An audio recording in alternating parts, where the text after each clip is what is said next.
अस्सलामुअलैकुम वरहमतुल्लाहि वबरकातुहू। खुश आमदीद इस्लामी टीचर चैनल पर। कैसे हैं आप सब लोग? उम्मीद है कि आप सब लोग खैरियत से होंगे। अल्लाह तबारक व तआला से दुआ है कि अल्लाह पाक हमें हक़ बयान करने की तौफ़ीक़ अता फ़रमाए। आमीन सुम्मा आमीन। वीडियो शुरू करने से पहले आप सब लोगों से गुजारिश है कि मेरी चैनल को सब्सक्राइब कर लीजिएगा, बेल नोटिफिकेशन को ऑन कर लें ताकि हमारे आने वाली हर वीडियो का नोटिफिकेशन आप तक पहुँच जाए। तो आज हम बात करते हैं हरूफ सफ़ीर यानी हरूफ असलिया के बारे में। हरूफ असलिया कितने हैं और ये कौन कौन से हैं? हरूफ असलिया 3 हैं, ज़ा, सीन और स्वाद। इनको हरूफ सफ़ीर कहा गया है और बाद जगह इनको हरूफ असलिया कहा जाता है। अब इनको हरूफ सफ़ीर और हरूफ असलिया कहने की वजह क्या है?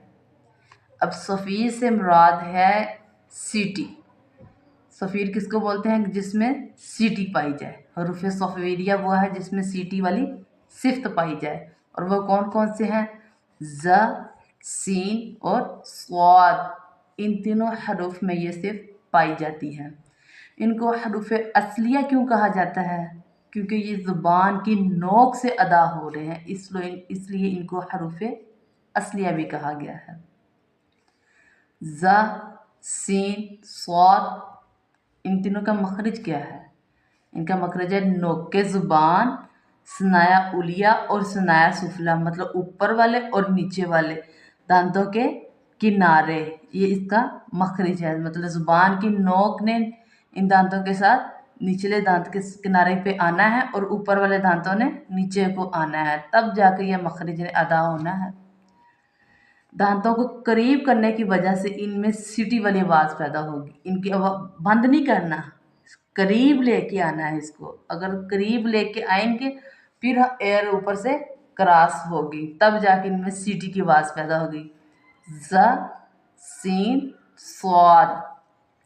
मैं फिर एक दफ़ा आपको बता देती हूँ कि दांतों को मिलाना नहीं है आपस में, बल्कि थोड़ा सा करीब लेके आना। मिलने से वो आवाज़ पैदा नहीं होगी, करीब करने से वो आवाज़ पैदा होगी। और इन हरूफ को अदा करने में एक और फ़र्क भी है, और वो फ़र्क है पुर और बरीक का। ज़ और सीन ये बरीक पढ़े जाएंगे और जो स्वाल है इनको हम पुर पढ़ेंगे। अब इन पढ़ने में हम फ़र्क कैसे करेंगे जबकि इनका मखरज एक है? तो इनमें फ़र्क हम आवाज़ की वजह से रखेंगे। आप लोगों ने पिछली वीडियोज़ में भी देखा होगा, हमने जितने भी मोटे और बारीक हरूफ जिनका मखरज एक है तो उनमें हमने फ़र्क किस वजह से रखा है? उनकी आवाज़ की वजह से हमने इनमें फ़र्क रखा है।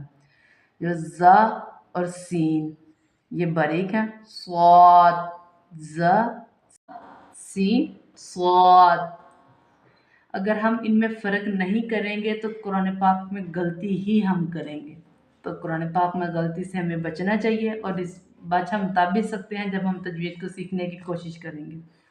ज़ा की मशक करते हैं, ज़, ज़ी, ज़ू। साकिन के साथ कैसे आएगा? अज़, इज़, उज़। ये वाली आवाज़ निकलेगी तो जाके हमारा ये ज़, सीन और स्वाद अदा होगा। इसी तरह सीन की भी मशक है, इसी तरह स्वाद की भी मशक है। जैसे सीन ज़बर सा, सीन ज़ेर सी, सीन पे सू, अस, इस, उस। ये जो इस आवाज़ की वजह से पता चला है कि ये सीन है। जैसे मुस्तक़ीम, अन्नास। आगे स्वाद की करते हैं, स्वाद ज़बर स्वा, स्वाद ज़ेर सी, स्वा पे सू। अब सीन और स्वाद में फ़र्क कैसे रहेगा? जब हमने सीन को अदा करना है तो आवाज़ बारीक रखेंगे, स्वाद को पढ़ने के लिए ज़ुबान थोड़ी सी हमारी पीछे की तरफ इकट्ठी हो जाती है। जैसे सीन, स्वाद, सीन, स्वाद। स्वाद की मिसालें हैं सिरात, सिरातल मुस्तकीम, सिरातल मुस्तकीम। मुझे उम्मीद है कि आप लोगों को वीडियो अच्छे से समझ आ गई होगी। हमें पता चल गया है कि हरफ सफ़ीरिया को कैसे अदा करना है। تو اگر آپ لوگوں کو یہ ویڈیو اچھی لگتی ہیں تو لائک کمنٹ ضرور کیا کریں. انشاءاللہ تعالیٰ بہت ساری اچھی اچھی ویڈیوز لے کر آپ کی خدمت میں حاضر ہوتے رہیں گے. دعا میں یاد رکھیے گا. اللہ حافظ.